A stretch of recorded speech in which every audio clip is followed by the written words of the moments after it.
excessive response by the Israeli authorities. And we were appalled both from a scholarly perspective, because all the laws regarding the use of force, international humanitarian law, human rights law, etc., was being violated.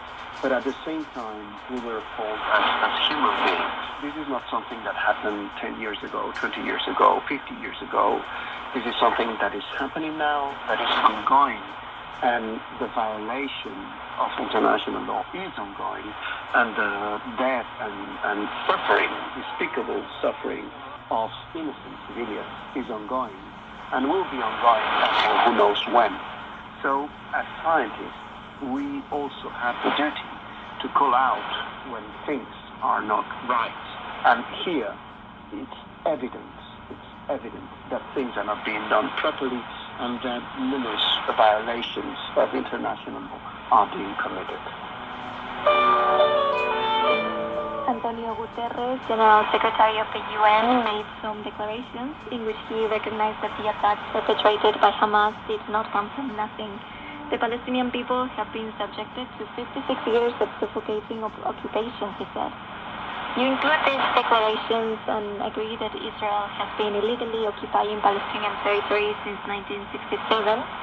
In the declaration, you write, thousands of killed civilians, including women and children, a terrible siege in the Gaza Strip, the construction of an illegal wall according to the International Court of Justice, expelling Palestinians from their houses, and a legal system that openly discriminates Palestinians. With all that in mind, how is it possible that Israel has not faced any consequences before? This is not a legal question. This is more something that has to do with international relations and history. Everything that we say, and we are very meticulous about it, are facts, are stated facts that have been also checked by international agencies, by the United Nations, by the most reputed international NGOs on human rights. So why has nothing been done about it? I think there are several reasons, and now since I'm stepping out of the declaration, now I will speak for myself and not in the name of the other signatories. I think there is a huge sense of guilt arising from the Second World War, arising from Shoah, from the Holocaust, and all the history of the Jewish people to the centuries.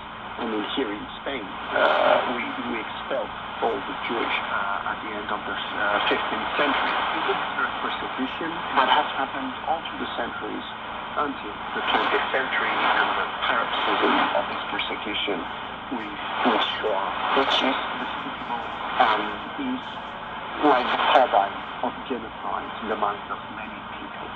This was, of course, instrumental in the fact of the international support to the creation of the State of Israel.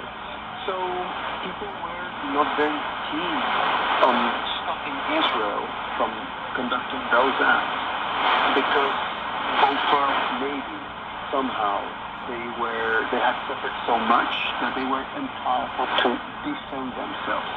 And this is something to highlight, because the right of self-defense, the right of Israel to defend itself, has been stated by several countries.